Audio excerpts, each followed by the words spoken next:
भाभी जी घर पर है का एक्सटेंडेड जो सीज़न था भाभी जी घर पर है सीज़न 2 अब वो ख़त्म हो चुका है। 17 अप्रैल के बाद से उसका कोई भी और एपिसोड नहीं आया है। बहुत लोग सोच रहे होंगे क्यों नहीं आ रहा, अभी उसके रिपीटिंग जो एपिसोड है वही आ रहा है। सो लोग कहेंगे कि अरे इसके नए एपिसोड कहाँ गए।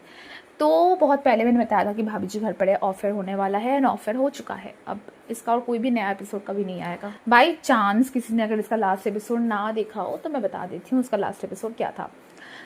इसमें ऐसी स्टोरी बताई गई थी कि अचानक से विभूति को कोई ट्रॉमा हो जाता है जब भी भाभी जी वर्ड या तो वो खुद बोलता है या तो कोई दूसरा बोलता है। जो भी भाभी जी वर्ड बोलता है उससे जाके विभूति काट देता है। अब बहुत परेशान था तिवारी की तिवारी अनीता को भाभी जी बोल ही नहीं पा रहा है। ऑल्सो विभूति खुद भी अंगूरी को भाभी जी नहीं बोल पा रहा है एंड वो लोग बहुत परेशान थे। ऐसे में अब एक दिमाग का डॉक्टर आता है जो विभूति को हिप्नोटाइज करता है एंड विभूति के पास मेमोरीज रिवाइंड होती है और विभूति फिर याद करता है जब वो छोटा था, गांव में रहता था। विभूति गांव में क्यों रह रहा है तो उसका चाचा जी भी गांव में रहते थे।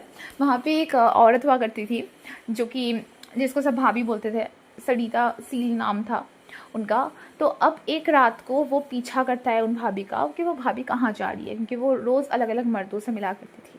तो फिर वो चाचा जी के कमरे में गई है, चाचा जी उनको कोई हार वगैरह पहना रहे थे। अब ऐसे में जो विभूति है वो ज़ोर से कहता है कि चाचा जी आप ये क्या कर रहे हैं, मैं अभी जाके चाची को बताता हूँ। एंड उसी टाइम जो वो औरत होती है वो औरत विभूति का हाथ काट देती है। बस उसी चीज़ से विभूति को ट्रॉमा हो गया, अचानक से ट्रॉमा हो गया इतने साल बाद कि अगर कोई भी भाभी वर्ड प्रोनाउंस करता है उसके आसपास, वो खुद भी करता है, तो फिर वो हाथ काट देता है जो भी कर रहा होता है। अब इस चीज़ को सॉल्व करने के लिए उन्होंने वापस से रिक्रिएट किया, जो टिल्लू है उसको वो भाभी जी की तरह लुक दिया और अब वापस से चाचा जी ने वो वैसे वाले कपड़े पहने एंड वो दोनों आपस में थोड़े बहुत तो लाइक बातें कर रहे हैं, हंस हंस के फ्लर्ट कर रहे एक दूसरे से। तभी विभूति आता है एंड देखता है एंड देन विभूति कहता है कि चाचा जी आप ये क्या कर रहे हैं, मैं चाची को बताऊँगा।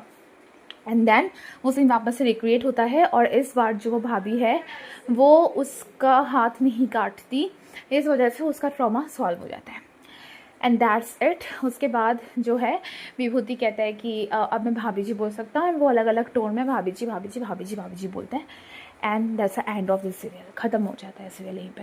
ये लास्ट एपिसोड था, मतलब 2015 से चलता हुआ सीरियल इतने सारे एपिसोड्स के बाद फाइनली इस एपिसोड के साथ ये सीरियल ख़त्म हो जाता है। बहुत ऑल्टरनेटिव्स थे इस को ख़त्म करने के। अचानक दिखा सकते थे कि अंगूरी एंड अनीता जो है प्रेग्नेंट है, ये दिखा सकते थे कि अंगूरी या फिर अनीता को प्रॉपर्टी मिल गई, जो चाचा जी की जो प्रॉपर्टी थी वो फाइनली अब अनीता एंड विभूति को मिल गई। बहुत सारे ऑल्टरनेटिव हो सकते थे, विभूति को कोई जॉब लग गई, बट इन्होंने ऐसे ही बीच में छोड़ दिया सीरियल को and that's the ending of the serial. So या कमेंट सेक्शन में ज़रूर बताना आप लोगों को ये एंडिंग कैसी लगी और भाभी जी घर पर कोई भी एपिसोड कभी भी नहीं आने वाला है। अब बाद में बहुत साल बाद अगर सीज़न 2 वगैरह कुछ आता है इसका तो वो अलग बात है, बट मुझे नहीं लगता क्या आएगा क्योंकि NTV अपने आप में ही शट डाउन होने वाला है। तो भाभी जी घर पर है वापस कहाँ पर ही आएगा। हाँ, हो सकता है कि ZTV पे कम बैक करे बहुत साल बाद या फिर OTT प्लेटफॉर्म में कम बैक करे, फिलहाल तो कोई चांसेस नहीं है इसका। That's it for this video. Comment section में ज़रूर बताना आपको एंडिंग कैसी लगी कैसी नहीं, और क्या कोई और अल्टरनेटिव एंडिंग हो सकती थी ये बताना। ऐसे और प्लीज़ मेरे चैनल को सब्सक्राइब करना। मिलते हैं मेरे नेक्स्ट वीडियो में, टिल देन बाय बाय।